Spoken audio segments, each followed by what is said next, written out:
What's happening? I'm Brandon Novak. Some of you guys might know me from those movies Jackass. You might know me as a former professional skateboarder. You might know me from those TV shows Viva La Bam. You might know me as the author of that New York Times top 10 selling autobiography addiction memoir titled Dream Seller. But what I am is a person in long-term sobriety. I'm in recovery, and I keep that first and foremost throughout anything I do, because I've seen in my story, in my experience, what happens when I put my sobriety second. I lose it all. And I don't even lose it all, I give it away. You know, I hear people say I lost the career, the wife, the kids, the home. I didn't lose anything. I gave it away happily and willingly. As a matter of fact, I can take you to the street corners in Baltimore City where the new owner still resides. You know, that's the reality for an alcoholic like me. Who you're looking at now, what you see and what you hear is not what you would have saw or what you would have heard 2.5 years ago when I walked into my 13th inpatient treatment center. Had lost count of outpatients and detoxes. My mother had bought me a plot. People had taken life insurance policies out on me, and I was on life support for 7 days. Did things in life that people equate to success and happiness. Things that most would dream of doing. In reality, on paper, a very successful individual. A millionaire 3 times over at the age of 23. At the end of my run, at 35 years old, I walked into my 13th inpatient treatment center, and my worldly possessions, everything that I owned in my life, consisted of 8 scarves, 2 jackets, 3 socks, and a stick of deodorant. It all fit into a bag that doubled as my pillow, and 4 cigarette butts that I dug out of a receptacle from a building. I didn't come from there. I knew better. I was raised better. I came from better. My mother's a nuclear physicist on the board of Mercy Hospital. My brother's an attorney in the White House. He does pensions and benefits. My father died as a direct result of the disease from which I suffer from. You heard it, former professional skateboarder, been in movies that break box office records, New York Times top 10 selling author. It wasn't in my plans, it wasn't in my cards to be a homeless drug addict in Baltimore City doing whatever it took for $10 more. And I'm not lying when I say whatever it took. The only thing I didn't do for 1 more bag was homicide, and that's just because it never presented itself. Because my disease of my addiction, it doesn't give me the privilege to have choices and options of what I will or will not do for 1 more. When I pick that first one up, it tells me when to go, who to go with, and where to go, and how long. When it says jump, I say how high. How to get there? How? I had goals, I had dreams, I had ambitions. I came from better, I knew better. At 15, I was the first skateboarder to ever be endorsed by Gatorade. They flew me down to Chicago to the Quake Roads building. They put me on one treadmill, Michael Jordan on another treadmill. They put wires and tubes in our nose and our mouths, and they gave us each Gatorade to see the effects it has on different sports players. At 16, I'm traveling the world with my mentor, Tony Hawk. I have a tutor that flies with me. My disease doesn't care. It says, yeah, that's great, your goals, your dreams and ambitions, but I'm sorry, boy, you don't have time, because right now I'm calling and you answer. You know? Let me give you a little bit of a background on me and who I am and where I hail from. I was born and raised in Baltimore.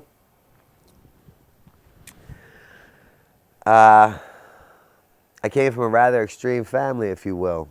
Like I told you, My mother, she's the most important person in this world to me. If I can be a centimeter of what she is, I have arrived, right? This woman is the best thing that ever happened to the world, or me in that matter. At 15 years old, she got her first job at Mercy Hospital drawing blood for $5 a pop. 3 years ago, she recently retired as a nuclear physicist on the board of Mercy Hospital. 53 years of gainful employment, second longest employer in Mercy Hospital history. My brother, he wanted to be an attorney his whole life. By the time he passed the bar and graduated law school, he was literally blinded in student debt. He had no idea what he was going to do, how he was going to get out of debt, or how he was going to breathe to see another day. And like I said, today he currently resides in the White House doing pensions and benefits. My father never held a job a day in his life. He taught me one thing: if and when I go to prison, how to conduct myself. I'm not a psychic by any means. I can't predict anybody's future. But if you suffer with the disease of addiction or alcoholism, I can tell you how your future plays out. And this is a fact. You go to jail, you go to rehab, or you die. That's it. That's it. For 21 years, I was an IV heroin user. I drank, ate pills, smoked weed, sniffed cocaine for a grand total of about 24 years. I tried every which way in the world known to man to get clean and stay clean. But on the flip side of that, I've also tried everything in the world known to man to get high successfully without any consequences. Right? Because, I'm not one of these guys that you hear the stories that, I didn't have good times while getting high. I had a lot of great times. A lot of great times doing drugs and alcohol, right? I really did. This is my experience. This is not everyone else's experience. I can only tell you about my experience. But what happened is that party, somewhere along the lines, became a full-time job. And that full-time job paid nothing but pain and misery. Right? So much like my father, my mother, and my brother, and my sister, who also works at Mercy Hospital for my mother, I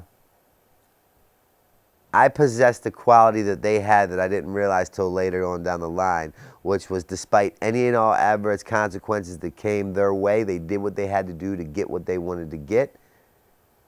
I carried that over into my life. At 7 years old, I got my first skateboard. And that night when my mother put me to bed, she said, "Brandon, what do you want me to do with this skateboard?"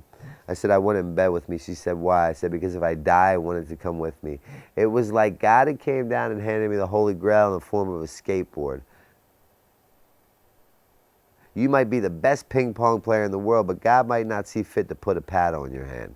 But I had this skateboard, and the moment that I got that skateboard at 7 years old and I put it in bed with me that night, I said, I am going to be a professional skateboarder. I ate it, I breathed it, I slept it, I dreamt it. At 15, I became it. Much like my mother, brother, and sister, despite any and all adverse consequences that came my way, I did what I had to do to get what I wanted to get. At 15, I'm designing my own shape for a professional board with Pal Peralta.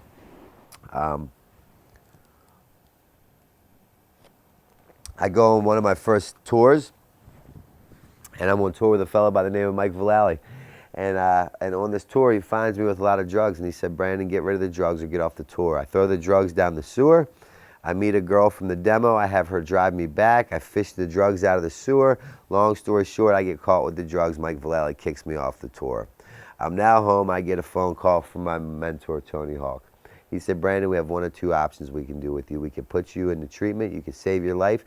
You can continue to be a professional skateboarder and get things in life that you have no idea exist, or you can quit the team." From 7 years old, that's all I thought about. I ate it, I breathed it, I slept it, I dreamt it. From 7 to 15, it happened. And in the blink of an eye, I was forced with an ultimatum, and I didn't even have a breath of fresh air in my lungs when I said I quit. Because what I didn't know then that I know now, that drugs and alcohol had completely consumed me. But see, I suffer from this delusional disease called alcoholism. The factual evidence dictates if you're diagnosed as an addict or an alcoholic, that disease left untreated equals fatal, death. You can't dispute that, right? But I have this delusional alcoholic disease that, as far as I'm aware of, is the only fatal disease that tells me that I don't have a disease, right? Now follow me here. You diagnose me with HIV, I'm rushing to the hospital to get medication because I don't want to die, fatal disease, right? You diagnose me with cancer, I'm rushing to the hospital to get chemo because I don't want to die, fatal disease. You diagnose me as an addict or an alcoholic, I need a glass of wine or a bag of heroin to figure out what the hell's wrong with you for diagnosing me with such disease. And it's just as fatal as the first two diseases. But left to my own devices, I'll believe that I don't have a disease. It's the only one that tells me I don't have a disease. I don't have a breath of fresh air in my lungs when I say I quit the team. Because in my delusional mind frame at this point in time, the skateboarding world needs me. It cannot go without me. I am an asset. In reality, the skateboarding world did not need me. It went on quite fine without me, and I was a liability. Unfortunately, I'm the last person to see or know that at the time because I have this job, and this job is a very tiresome job, and it pays very, very poorly. And that job consists of knowing everything, right? Like, I know everything. I'm too smart for my own good. So I'm not really ready to hear what you have to say yet. Because after all, I'm a very successful individual. At 15, I'm doing things that people equate to success. I've made a career, I've made a living out of this. So like, how are you going to tell me what I'm doing is wrong? People trust in me, people believe in me. I don't have somebody like saying, Brandon, be in when like the street lights come on. Make sure you're in school at 8 a.m. because people like have seen what I've did up to this point, so they say, well, he must know what he's doing. And I really believed that I knew what I was doing. And my disease of alcoholism, addiction, what have you, told me I knew what I was doing because it's cunning, baffling, and powerful. It's so powerful that that is just an understatement. So now I'm home. Packages aren't being sent to my house. Tours aren't being scheduled, flights aren't being booked, video parts are not being produced, because those things require me to be honest, reliable, or dependable. And you'll hear in my story that anything that requires those three words do not work well with me because they don't help me get one more. Anything between me and that next bag or bottle must and will go. And it's not personal, it's just business. Because I don't have the privilege to have choices and options of what I will or will not do for one more. Right? I'm trying to paint a picture here for you people to let you see what the disease of addiction does in like a slow motion movie here, if you will. Right? So now I'm home and I'm with my mother and I'm with my girl, and about 2 months into this, they come to me one day and they said, Brandon, we have a great idea for you. I said, what's that? They said, we want you to go to treatment. I thought about it for a second and I said, that's a phenomenal idea. A, I have the time, and B, I'm going to report to this treatment center and I will report back to my mother and my girl why I'm not those people, nor will I ever be. Follow me here. I'm going into this treatment center with a closed mind and a closed heart to prove to these two why I'm not those people. Simply caught me at a bad time, on a bad way, in a bad day. Overreaction at best. So I go into this treatment center. I'm 17 years old. It's around 10:30 at night. I'm in this big cafeteria. I'm all alone. I'm by myself. I'm ill as a research monkey because I'm withdrawing from heroin. I'm trying to make a bowl of this chicken-flavored ramen noodle soup, and I'm spilling the broth all over me. And out of nowhere, this older black gentleman walks up to me, and he says, white boy, what are you doing here? I said, heroin. He said, how old are you? I said, 17. He said, do yourself a favor and don't turn 18 in a place like this. And as quick as he came, he left. He nor I had no idea the significance of this conversation would ever have on my life. You know what I can tell you about that gentleman? I can tell you where the 4 teeth were placed in his mouth, because at the time I had all mine. I can tell you that he was 75, I'm 17. He's black, I'm white. He smokes crack. My delusional alcoholic mind tells me that I successfully do heroin. He's homeless. I live with my mother and my girlfriend. He needs this place. God help him. He needs this. He's in the right place. Mind you, closed mind and closed heart, proving why I'm not these people. You know what I can't tell you about that first treatment center? I can't tell you my therapist's name. I can't tell you about the relapse prevention packet they were trying to shove down my throat, or the healthy or unhealthy boundaries they're trying to instill in me, because if I could tell you about those things, that might mean that I can relate to being one of those people, and I want no part. I leave that treatment center, disease untreated, no defense against me and that first drink or drug.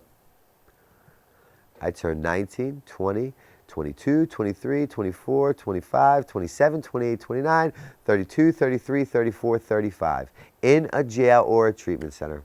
And every year on my birthday, I would sit on whatever bed of whatever treatment center I was in, or whatever bunk of whatever prison cell I was in, and think back to that older gentleman from that first treatment center. And all I could say to myself is, if I would have listened to him with an open heart and an open mind,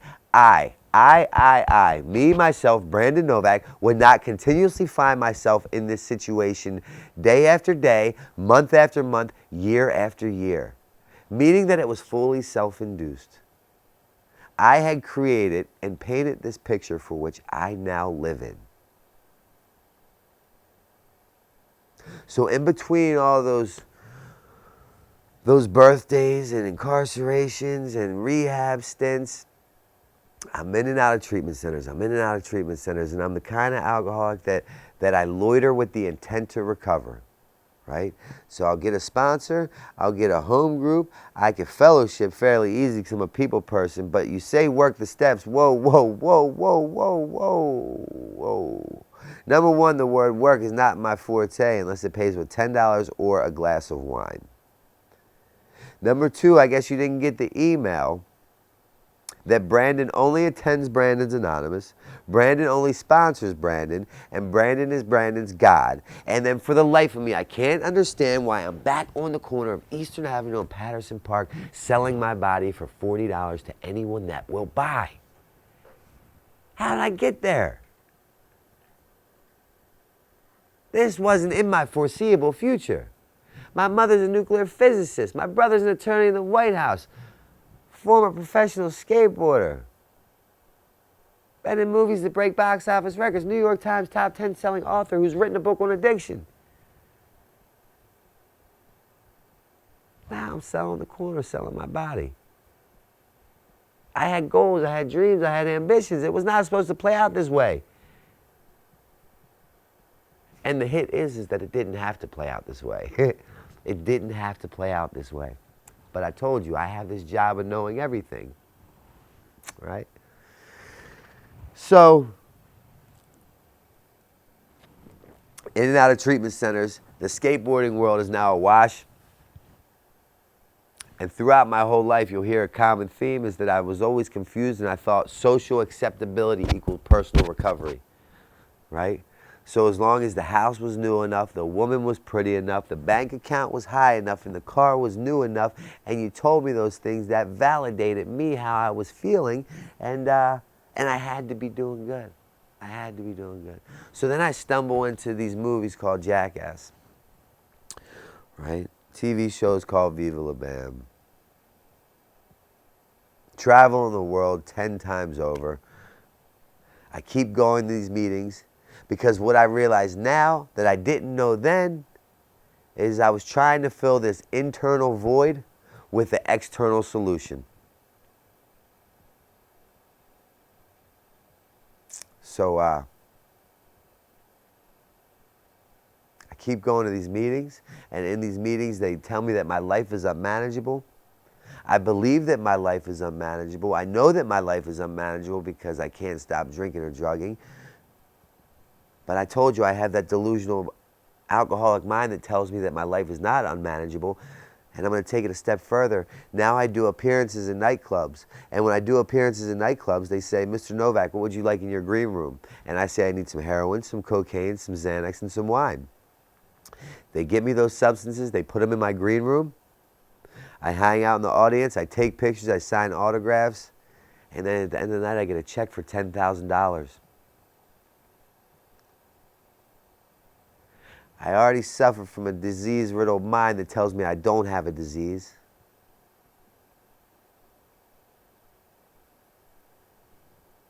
If that's not hard enough, now, literally, I get paid to get high. Now I'm like really delusional. I don't know up from down, right from left, hot from cold. I don't know. But I'm too internally unique. I see that it works for you people, but it can't work for me. You haven't seen what I've seen. You haven't done what I've done. You haven't felt what I felt. I'm just trying to paint a picture for you of what I felt like going into this, right? So I'm not willing to go back to treatment because I feel like I can drink successfully. I'm not going to do heroin or cocaine or Xanax because that brings me to my knees. I know the death, the destruction, the despair that comes with. But I can drink wine because like I don't shake when I don't have it. I don't get cold sweats when I don't have it. So I come up with a foolproof plan of how I'm going to beat my alcoholism. It's going to work. Strap me up to a polygraph. I will pass with flying colors. I'm going to move to Helsinki, Finland. That's literally across the world. They don't even speak my language. I can go there, I can regroup, I can rebrand, I can reassess, I can reevaluate, I can redo life. And I'm going to do it. I am going to do it. I'll bet my mother on it. I told you how much I love my mother. I'll bet my mother on it. I am going to do it. It is going to be different when I touch down in Helsinki, Finland. And as a young age, my mother used to say to me, show me who you walk with and I'll tell you who you are. So I touched down in Helsinki, Finland. I told you, social acceptability equals personal recovery. Filling this internal void with an external solution. So I go right to a 5-star hotel. I go right to the lobby bar. And there's all these businessmen in like $1,000 suits having meetings. So I got to be doing good. Look at the company I'm in. Look at the hotel I'm staying in, right? I proceed to go right to the bar. I get bottle after bottle of wine. I get a guy and I keep buying heroin from him throughout the whole night, and I keep going to the bathroom shooting bag after bag after bag. How did that happen? How did I get here? I swore to God on everything that this was not going to be this way when I touched down. I'll tell you how it happened, because I suffer from a disease that tells me that I don't have a disease. And left to my own devices, I believe it. So I called my sponsor up and I said, Lex, what happened? How did I get here yet again? It was not supposed to be this way in Finland. And he said, well, let me tell you something, Mr. Know-It-All. Let me tell you something, genius. I guess you skimmed over the part in the book where it talks about geographical change does not equal recovery. You can't shake your shadow. You take you with you everywhere you go. And then he says, try this one on for size. Drinking and drugging isn't your problem. What? That was like a punch to the gut. Because I thought, really, and I really believe this, if I just sat it down, I'd be good. I can move on with my life. I won't pick it up again. He said, drinking and drugging is not your problem. That's your solution. I can put you in Finland, I can put you in Africa, I can put you in Ohio, I can put you in Philadelphia, I can put you in Chicago, New York, Boston, you name it. You will get high. Drinking and drugging is not your problem, it's your solution. You want to know what your problem is? You want to know what your problem is, Mr. Know-It-All? Yeah, I do. I'm dying to know, right? You say your problem is your thinking, your attitude, and your behavior. Wow. I didn't sign up for all this. I wasn't bargaining for this. You know, they talk about triggers, change people, places, and things. My triggers are when my eyelids open.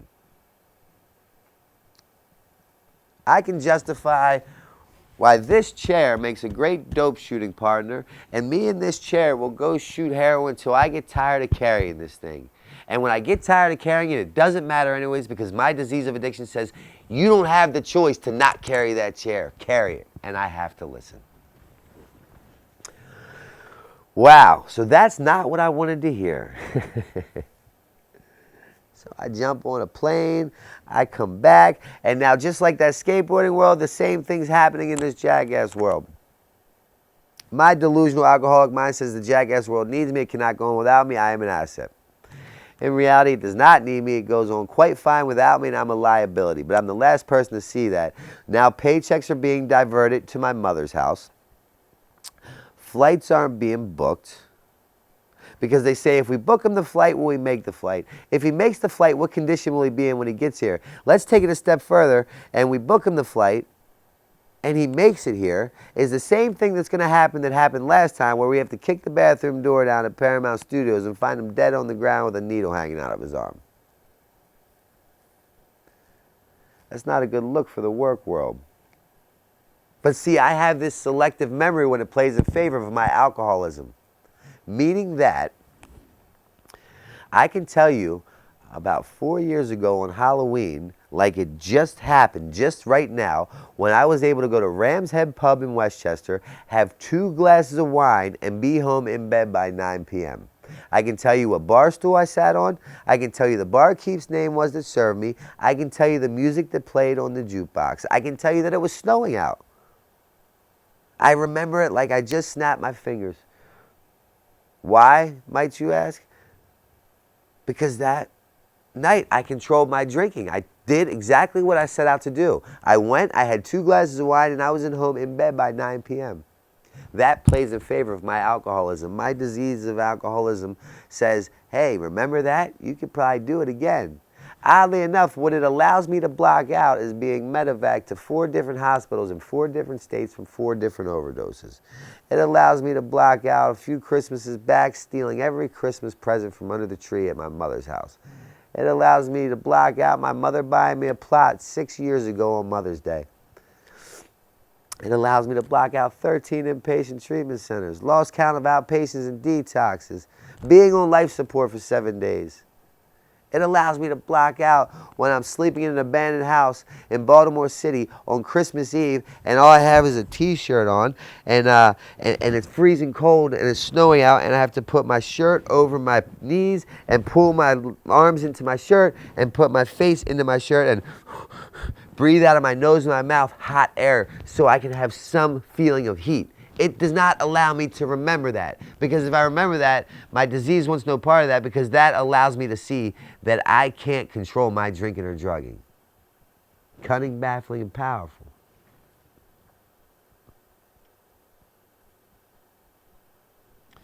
Social acceptability equals personal recovery, right? So I got to keep the outside appearances up so you people think the inward is doing well. So I got to come up with something else, because the skateboarding world's a wash, the jackass world's a wash. I got to do something here. I got to do something to make you people say that I'm on the right track.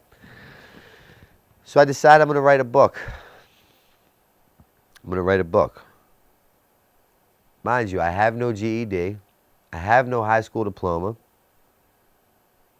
I got my GED later on down the line in prison, right? And the only reason why I got my GED in prison is A, because I had the time, and B, if I passed the GED in prison, you got a pizza party that was supplied by Domino's. And I don't know about anybody else. I don't know about anybody else in the world, but it's kind of a no-brainer. Who doesn't want Domino's while you're in the joint, right? So go figure, I aced that test. But prior to doing the GED and having a diploma, I decided I'm going to write this book. Follow me here. Former professional skateboarder. Traveled the world with Tony Hawk.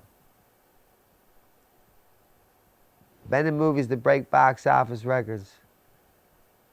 Paid rather well. Now I'm going to be a writer. I'm the kind of person, if I believe it, I can see it. I write this book, take it a step further, the book gets published. The book happens to be an autobiography addiction memoir. Now I'm a published author who's written a book on autobiography addiction memoir. Let's take it a step further, and it becomes a New York Times top 10 seller. I'm receiving hundreds of thousands of pieces of mail from all over the world of people saying, Novak, I read your book. I didn't want my story to get as bad as yours. I have 30 days. People saying, Novak, I read your book. I understand why my daughter picks the needle over coming to have dinner with me on the weekends. It's not because I was a bad mother. It's because she suffers with the disease of addiction. My delusional alcoholic mind said I just wrote the big book of Alcoholics Anonymous or the basic text of Narcotics Anonymous. And what that is, if you don't know what that is, that's like the Bible for people in the program. It's like a code of how to live, right? I'm saving all these people's lives, but I can't keep a needle out of my arm. So I come up with another foolproof plan of how I'm going to beat my disease of alcoholism. Because see, now I'm at the point where I'm like the alcoholic that wants to kill himself on a daily basis, but I don't want to hurt myself in the process. So I stay in this weird purgatory state. Strap me up to that polygraph. Pass with flying colors. Tomorrow is going to be different. I'll bet my mother on it. You name it, I'll give it to you because tomorrow is going to be different. Only to wake up tomorrow to repeat yesterday's actions and be stuck in like a Groundhog's Day effect for the better part of 21 years.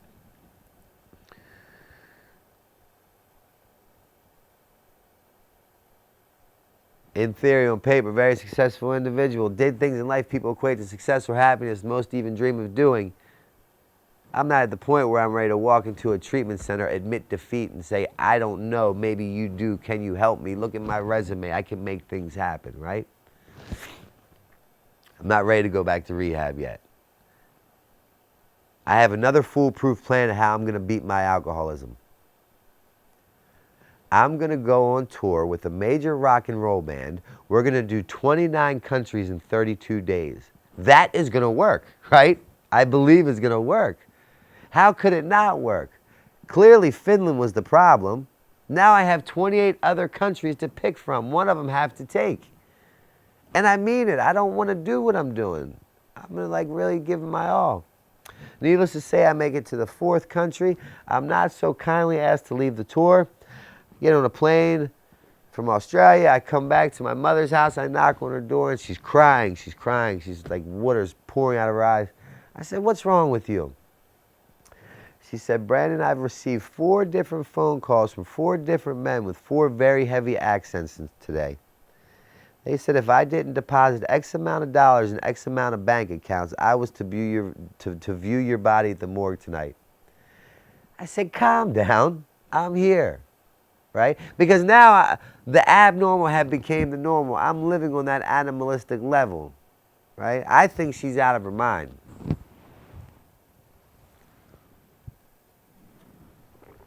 So now my book's getting ready to be released that night.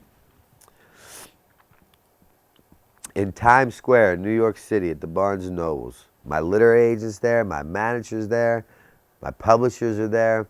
All these very well-to-do, scholarly people in that world. And I don't have any heroin. And I told you, I'm the kind of alcoholic that doesn't have the privilege to pick and choose what I will or will not do, or when I will or will not use.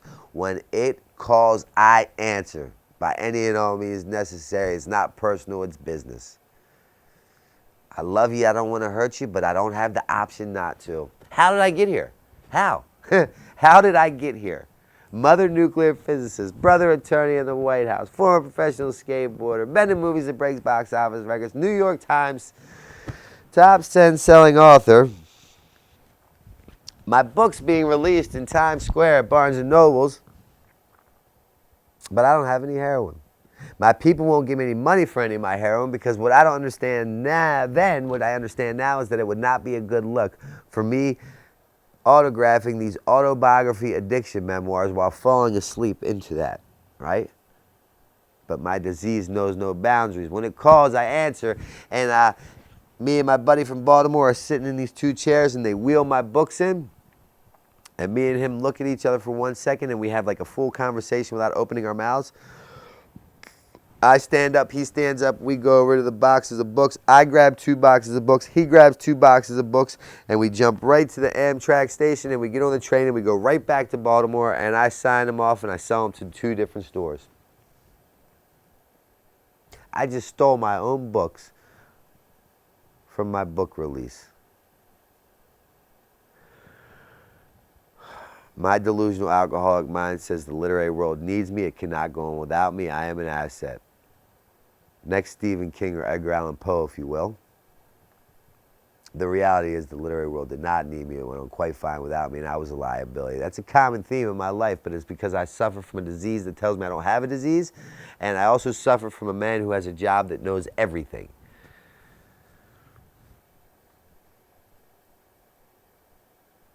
So I go back to my my home at the time, where I had my fiance at the time. She's now an ex because I gave her away for $10 more. And I went to put my key in the lock, and it didn't work. And I kicked the door in, and it's this big shell of an empty house. She had taken my cats, she had taken my furniture, my paintings, my clothes, her clothes, you name it, it was gone. And I got on the floor in a fetal position that some of you guys might be able to relate to, and I cried. Because what happened is that house was a spitting image of me. I was in this big empty shell of a house, and I was living in a big empty shell of a man. And I knew that it was fully self-induced. It didn't have to be this way, but I didn't know how to not make it be this way. But how did I get here? I was not going to be that older gentleman for that first treatment center. Remember, I said, God help him, he needs this. I'm now a spitting image of that man. It's not like I was less fortunate. It's not like I didn't have the opportunities. I have nobody to blame but myself.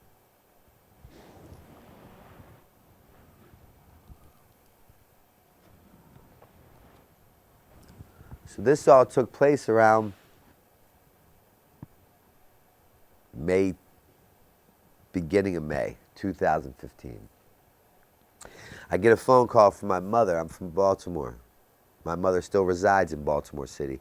And around that time in Baltimore City was when the police killed that young black man, Freddie Gray.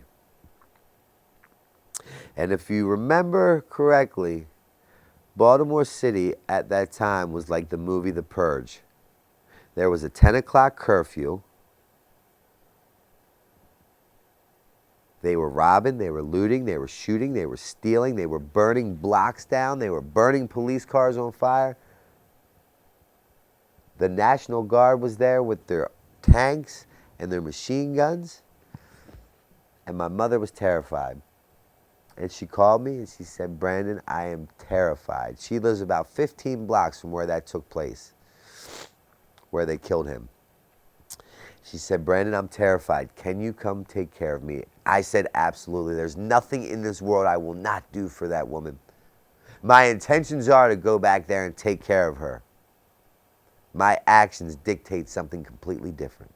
I jump on a train, I go back to see my mother. I plan on going there to take care of her. My actions dictate I run up into this bedroom. I leave that bedroom once a day for 3 months. Every morning at 5 a.m. I wake up and I sneak down the stairs because she sleeps in the living room on the sofa. I know exactly what step to step on because God forbid I step on the wrong step and it makes a noise. And she says, Brandon, can you get me something to drink? I would love to get you something to drink, but I can't. It's not personal, it's business. My disease calls and I have to answer.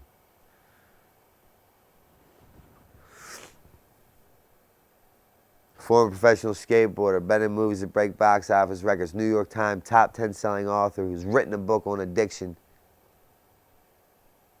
In theory, on paper, very successful individual. In reality, I'm a 35-year-old man living in my mother's house. I leave once a day to go buy $180 worth of heroin and cocaine. My worldly possessions consist of 8 scarves, 2 jackets, 3 socks, a stick of deodorant. All fits into a bag that doubles as my pillow. By this point in time, my mother had depleted several savings accounts. She had sold 4 different homes to financially pay for me to go to treatment. There was nothing else she could do for me.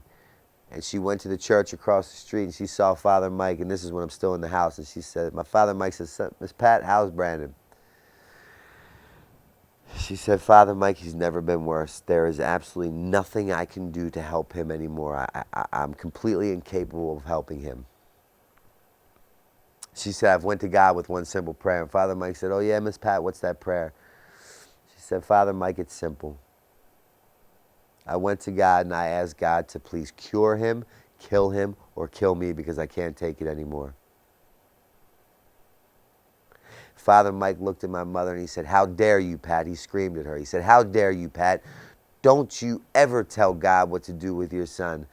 Little do you know, God has a plan for him. You don't have an idea what the plan is. I don't have an idea what the plan is. And Brandon damn sure doesn't have an idea what the plan is. So around that time, I get a phone call from my best friend, Bam Margera. And he said, we're going on tour to Australia. If you could just drink wine, you'll do great. Most people would say, wow, this is your golden ticket. You better take advantage of this. A 1.5 month long tour, the Gold Coast of Australia. You get paid rather well, and you can drink wine. Who wouldn't want to do that? I was immediately furious at that opportunity. And I'll tell you why, because I had been to Australia before, and with the flight zone time change, it's like a 22-hour flight. And the last time I went there, I brought enough heroin that should have lasted me for the month. But I'm not the kind of addict that can ration or portion out my intake of substances. So by the time my flight landed, I had no more heroin, and I felt kind of normal. And I couldn't find any heroin in Australia. Needless to say, I did not want to go back to Australia because I told you anything between me and heroin has to go. But I knew if I stayed in my mother's house, it was going to end really, really bad because I worked really hard to get out of Baltimore City. So against my better judgment, I jumped on a train and I go back to Philadelphia. I stop in Kensington, I buy a decent amount of heroin, and I go over to Bam's house. And he says, come upstairs, I want to show you some footage that I'm editing. And when I get upstairs, I go to pull my cigarettes out of my pocket and all my heroin falls out of my pocket. And he says, you're not going on tour and you're not staying in my house. Get the F out. Most people would say, wow, you just blew it. Like I told you, the abnormal became the normal. I'm living on this animalistic level that I'm now used to. And for me at that point in time, at that very moment, on that very day, it was like I hit the Mega Millions. Because now Australia will not get between me and shooting dope. And I run to the train station, I get back on the train, I go back to my mother's house. So happy. And I get to my mother's door, and I've had a lot of ass whoopings in my careers of drinking and drugging. But this particular ass whooping on this Wednesday night at 10:30 p.m. on the stoop of her house in Little Italy, I cannot put enough drugs or alcohol on to allow me to forget this. I get back to her house, I go knock on her door, it's 10:30 at night. I said, Mom, congratulations, the tour's canceled. I'm here to take care of you a little bit longer. And she looked up at me, and she said, Brandon, no, you're not. They've called and told me everything. Theoretically, I've had much lower bottoms. I've had much, much lower bottoms, but this is the worst bottom that I've ever hit in my life, and let me tell you why. Because this night, Wednesday night, 10:30 p.m. on the stoop of her house in Little Italy, my bottom came up to meet me. It rose up to meet me, and yet again I thought back to the older gentleman for the first treatment center and said, if I listened to him with an open heart and an open mind, I would not be in this position yet again. Fully self-induced. My mother did the worst thing that she could have ever did for me that night. She didn't scream at me. She didn't cuss me out. She didn't say, why did you mess up again? She simply stared at me with that 1,000-mile stare, as if she was watching her only son stand in front of a head-on coming train going a million miles an hour. Her eyes were full of fear, of terror, of heartache, heartbreak. She didn't say anything. And all I could say to her is I looked up and I said, Mom, do you hate me now? Do you hate me now? And she said, Brandon, I don't hate you, but I will no longer love you to death. You cannot stay in this house anymore. And with that, my hotshot attorney brother from the White House comes walking down the stairs, and they went up in that bedroom that I left once a day for 3 months. And it looked like a murder scene in that bedroom. There's blood on the ceilings, on the walls, there's needles, there's cookers, there's bags, there's paraphernalia. And with that, a police officer comes around the corner and he serves me with a restraining order. My friends have left the country. The woman who has never said no to me has served me with a restraining order. First skateboarder to be endorsed by Gatorade. Traveled the world with Tony Hawk. Been in movies to break box office records. Published author of a New York Times top 10 selling book on autobiography addiction memoir with no GED. I've made things happen. In theory and on paper, a very successful individual. In reality, I'm a 35-year-old man whose worldly possessions consist of 8 scarves, 2 jackets, 3 socks, and a stick of deodorant that fits into a bag that doubles as my pillow, and I'm walking up the street with nowhere to go. How did I get here? I had goals, I had dreams, I had ambitions. I lived with a cautionary tale. My father was what I was that day, and I always swore that I would never be him. I lived with a cautionary tale. I excelled at skateboarding. I went above and beyond because I did not like that man, and I would not turn out to be what he was. I'm what he was. I am that first guy in that treatment center. This was not my intentions. Walking up the street, I go to this abandoned shooting gallery. I go into the shooting gallery, I'm doing what I do best, I'm shooting up, and my phone goes off, and some woman through social media. And she says, I've read your book, it saved my life, and I could care less because I don't want mine. And she said, what do you think about an all-exclusive paid trip to Fort Lauderdale? I said, that'd be great. I need some heroin, some cocaine, some Xanax, and some wine. She says, no problem. That's red flag number 1. My book has saved her life, but she's going to give me substances that kill mine, but who cares? I do a little bit more research. I realize she lives in a hotel. That's not a good look either. I do a little bit more research. I realize she's like a lady of the night or a dancer, which I have no problems with because I've seen me become both of those things for $10.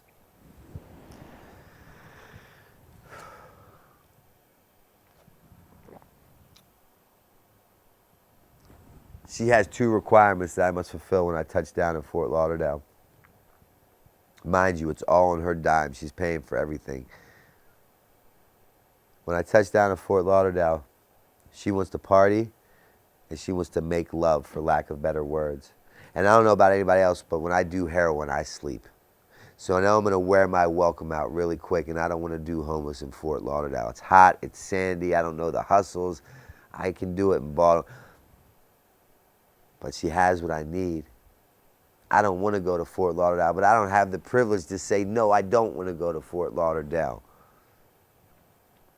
But what I'm forgetting to tell you, it's Wednesday night, it's around 11:30 p.m. I'm in a shooting gallery in Baltimore City. I am to see my probation officer tomorrow morning at 8 a.m. in Westchester, Pennsylvania. I'm supposed to be in Pennsylvania. I'm not supposed to leave the state of Pennsylvania. I'm supposed to be clean and sober. I'm supposed to report to her office tomorrow morning at 8 a.m. to produce a clean urine in a cup. I'm in Baltimore City. I have a needle hanging out of my arm. I've left Pennsylvania. I'm en route to Baltimore Washington International Airport to catch a red-eye flight to Fort Lauderdale. My disease is so powerful, it tells me, don't worry, get on this plane. You'll be able to make it there tonight. turn around and get right back to Westchester, Pennsylvania by 8 a.m. and produce a clean urine for this woman. It's physically impossible to catch a red-eye flight and turn around and make it back, literally, unless I have my own jet, to 8 a.m. in Westchester, Pennsylvania. And then it tells me that I'll be able to pass this urinalysis. That's physically impossible. But I believe that it's going to happen because my disease tells me I don't have a disease. Follow me. So I get dressed as though I'm going to see my PO. I put these tight slacks on. I have this button-up shirt on, and I have these at once point in time nice Brooks Brothers shoes, but I lost a shoestring along the way. I'm dressed as though I'm going to see her tomorrow morning because I really believe it. That's how powerful my disease is. But before I go get on this plane tonight, I have to go back into East Baltimore and buy a few more things of heroin because I can't be sick for the plane. So when I go to buy some more dope from the boys see fit to rob me as opposed to give me my drugs. And when they rob me, they rip my front pockets out and my back pockets out. I don't wear underwear because I get high. I don't have time to wash underwear, find fake imaginary dressers to put them in. My life is consumed by the getting and using and finding ways and means to get one more, so I don't do that stuff. I get high. They rip my front and back pockets out. My back and my front are completely exposed. They rip my shirt open. The only button that stays buttoned is this top button. And I got these shoes on with one shoestring. And I'm roaming the streets of East Baltimore looking like a gay East LA cholo gangbanger. Right? How did that happen? I don't want to go to jail. My father taught me when I go there how to conduct myself. I've been there, I've done that, but I can't get high like I like to get high in jail, so I tend to show up for court dates and work out a layaway plan with the judge, right? Against my better judgment, I'm headed to BWI Airport because I don't know how to say no. I don't want to get on this plane. God knows I don't want to get on this plane. My heart's beating 1,000,000 miles an hour. I walk up to the ticket counter to get my ticket, and they take one look at me. They say, "Mr. Novak, are you under the influence of anything?" I say, "Nope." They said, "We believe you are. You will not fly for 72 hours. Not like you can catch the next flight or tomorrow morning. 3 days. What my delusional mind says is, I bet this woman's son or daughter has an issue with drugs or alcohol. She knows who I am. She's blaming her kid's disease on me. She's pissing on my parade." Something very valuable happened at this point of my sobriety right here at this moment. 2 things I've learned in my career. I never have won an argument with a judge or a TSA airport security agent. What they say goes. What happened was, I told you I did not want to get on that flight. I did not want to get on it. I knew that my heart was beating out of my chest. I did not want to get on it, but I didn't know how to not get on it. And what happened was God dressed up in the form of a TSA airport security agent and did for me what I could not do for myself. And when they say I'm not allowed to fly for 3 days, I'm like really relieved. It's like 1,000,000 pounds have been lifted off my shoulder because I didn't want to get on the flight, but I just didn't know how to not do it because my disease told me to do it. So I get out of line and I go over and I call the same sponsor that I called when I was in Finland. I said, "Lex, I'm stranded at BWI Airport and I want to kill myself." And he said, "No, what you're going to do is you're going to get on a train, you're going to come back to Philadelphia. Some people are going to leave their Memorial Day cookouts May 25th, 2015. They're going to leave their families, they're going to leave their cookouts, and they're going to come get you and they're going to let you stay at their house." Now, mind you, from that very first treatment center, I walked in there, I wasn't buying what they were selling, and I was not drinking their Kool-Aid. I wanted no part of them. Now at the end, those people are the only people that answer my phone calls. And to make matters worse, they don't even give me $10.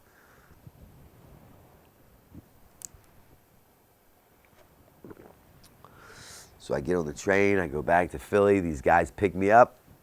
I stay at one of their houses. The next morning I go see my PO. And she takes mercy on me. I believe she takes mercy on me because I'm still wearing the same outfit that I was not allowed to board that flight on because I didn't have a change of clothes. She said, "Go up here, let's see if we can get you a bed." So I go up there, they get me a bed, and I go into the intake chair, to the intake room with the same intake woman that I had been to 4 previous times. And I sit down in the chair, and the 4 previous times she would say, "Mr. Novak, your insurance covers 90 days. And I would always say, in theory, 90 days sounds great, but in reality, I'm more of like a 45-day kind of fella. I have this job to see, this woman to do, this state to go to, and she would laugh at me each and every time, and she'd say, sweetheart, the same thing I said in the very beginning of this interview. Sweetheart, anything and everything that you put in front of your recovery does not or will not matter because you will lose it. I'm now sitting in this chair 4 times later out of my 13 treatment centers, and when she comes to me with the same offer that she's came to me before, I could not come back with a counter offer. Because if I said no, that entailed an explanation.